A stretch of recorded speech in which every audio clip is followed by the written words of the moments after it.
Assalamualaikum warahmatullahi wabarakatuh. Selamat datang kembali di channel saya.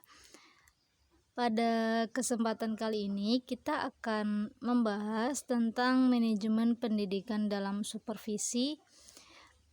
Makalah ini atau PowerPoint ini saya buat untuk presentasi makalah saya dalam mata kuliah pendidikan supervisi pendidikan oleh Bapak Dr. Hamam Burhanuddin MPDI. Terima kasih juga saya sampaikan kepada beliau atas saran dan kritik sehingga saya bisa memperbaiki makalah yang sudah saya susun. Oke, sebelum saya lanjutkan ke pembahasan mengenai manajemen pendidikan dalam supervisi, bagi kalian yang belum subscribe, silahkan subscribe dulu untuk terus mendukung channel kami terus berkembang, dan silahkan dinyalakan loncengnya agar mendapatkan pemberitahuan terbaru ketika kami upload video-video yang terbaru. Oke, kita lanjut ke pembahasan mengenai manajemen pendidikan dalam supervisi. Yang akan kita bahas dalam pembahasan kali ini adalah yang pertama tentang pengertian manajemen pendidikan Islam, dan yang kedua adalah konsep dasar supervisi, sedangkan yang ketiga yang akan kita bahas adalah manajemen pendidikan dalam supervisi. Oke, kita ke yang pertama, pengertian manajemen pendidikan Islam. Dari segi bahasa, manajemen berasal dari bahasa Inggris yang merupakan terjemahan langsung dari kata manajemen yang berarti pengelolaan, ketatalaksanaan atau tata pimpinan. Sementara dalam Kamus Inggris Indonesia, John Nicol, manajemen berasal dari kata to manage yang berarti mengurus, mengatur, melaksanakan, mengelola, dan memperlakukan.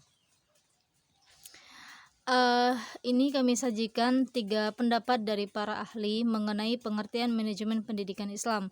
Yang pertama, menurut Bapak Marshall, beliau mengatakan bahwa pengertian manajemen pendidikan Islam adalah mengetahui kemana yang dituju, kesukaran apa yang harus dihindari, kekuatan apa yang harus dijalankan, dan bagaimana mengemudikan kapal Anda serta anggota dengan sebaik-baiknya tanpa pemborosan waktu dalam proses pengerjaannya.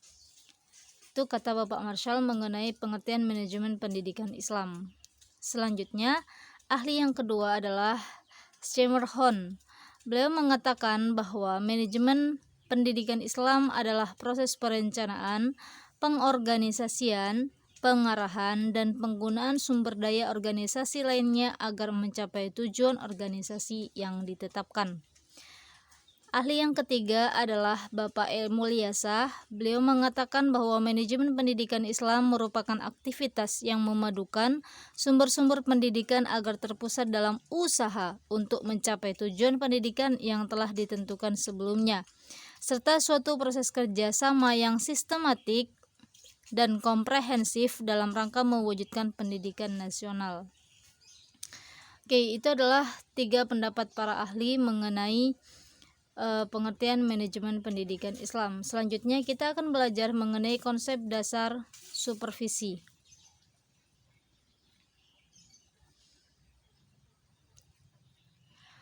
Konsep dasar supervisi merupakan serangkaian usaha pemberian bantuan kepada guru dalam bentuk layanan profesional yang diberikan oleh seorang supervisor. Supervisor dalam hal ini adalah pengawas sekolah, kepala sekolah, maupun pembina lainnya, guna meningkatkan mutu proses dan hasil belajar mengajar. Karena supervisi atau pembinaan guru lebih menekankan pada pembinaan guru, yakni pembinaan yang lebih diarahkan pada upaya memperbaiki dan meningkatkan kemampuan profesional guru. Itulah yang disebut dengan supervisi. Jadi supervisi itu adalah layanan profesional atau pemberian bantuan kepada guru, bukan untuk mencari kesalahan guru, bukan untuk mencari-cari kesalahan guru, bukan, tetapi pemberian bantuan kepada guru dalam bentuk layanan profesional. Oke, adapun konsepnya di sini Adapun pengertian dari supervisi, ada beberapa ahli yang kami sebutkan. Yang pertama ada dari Ross mengatakan supervisi adalah pelayanan kepada guru-guru yang bertujuan menghasilkan perbaikan pengajaran pembelajaran dan kurikulum. Kemudian yang kedua ada Bapak Surya Subrota. Beliau mengatakan bahwa pembinaan yang diberikan kepada seluruh staf sekolah agar mereka dapat meningkatkan kemampuan untuk mengembangkan situasi belajar mengajar yang lebih baik.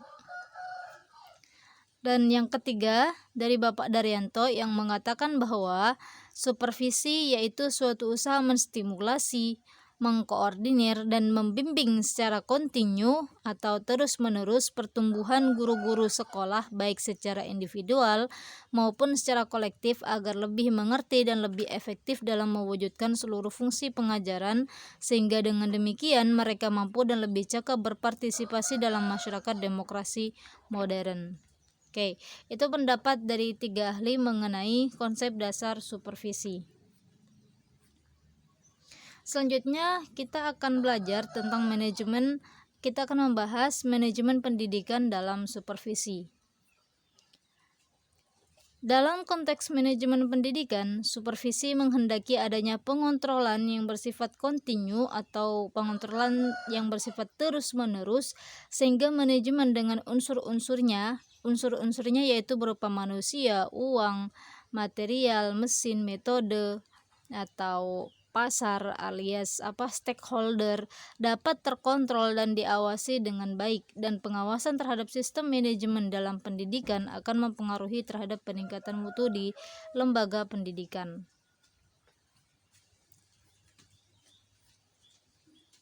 Oke, yang pertama meliputi perencanaan.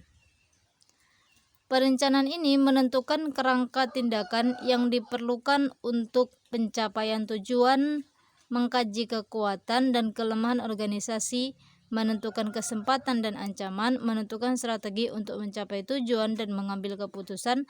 Dan hal ini tertulis dalam Rencana Kerja Madrasah atau yang dikenal dengan RKM. Dan RKM ini disusunnya adalah setiap setahun, tepatnya di setiap awal ajaran baru. Yang kedua yaitu pelaksanaan. Di dalam pelaksanaan supervisi itu yang dikontrol ada buku catatan pembinaan guru, tenaga administrasi, buku tamu khusus, catatan atau profil karyawan, buku dokumen akademik, buku tamu supervisi atau pembinaan madrasah, buku pembinaan siswa, laporan hasil penilaian kinerja guru, rekap hasil penilaian kinerja guru, dan juga teguran pertama atas pelanggaran disiplin guru. Ini hanya beberapa komponen saja yang berada dalam supervisi manajemen pendidikan dalam supervisi yang biasanya ditanyakan di saat supervisi dan harus dilengkapi agar manajemen pendidikannya itu bagus. Selanjutnya yang ketiga ada evaluasi dan juga ada tindak lanjut. Nah, evaluasi atau tindak lanjut ini merupakan proses penentuan sampai sejauh mana tujuan pendidikan itu dicapai. Hal ini dapat diadakan di setiap 1 semester sekali yang dihadiri oleh kepala madrasah, guru, dan karyawan. Dan selanjutnya dari laporan permasalahan dan hasil kerjanya dianalisis dan diadakan tindak lanjut. Nah, kesimpulan dari makalah ini adalah yang pertama, pengertian dari manajemen pendidikan Islam.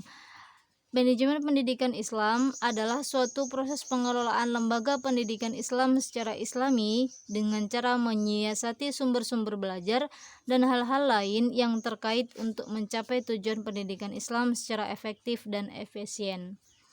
Yang kedua, konsep dasar supervisi, yaitu serangkaian usaha pemberian bantuan kepada guru dalam bentuk layanan profesional yang diberikan oleh supervisor atau pengawas sekolah, kepala sekolah, dan pembina lainnya guna meningkatkan mutu proses dan hasil belajar mengajar. Karena supervisi atau pembinaan guru lebih menekankan kepada pembinaan guru, yakni pembinaan yang lebih diarahkan kepada upaya memperbaiki dan meningkatkan kemampuan profesional guru. Yang ketiga, manajemen pendidikan dalam supervisi. Dalam konteks manajemen pendidikan, supervisi meliputi perencanaan, pelaksanaan, evaluasi, dan tindak lanjut evaluasi yang bertujuan untuk mengontrol terhadap program yang telah ditata atau manajemen dalam suatu sistem di lembaga pendidikan sehingga tenaga pendidik atau teknisi lebih bertanggung jawab, sehingga peningkatan mutu dalam pendidikan dapat tercapai secara efektif dan efisien. Oke, kita sudah sampai di akhir dari slide PowerPoint ini.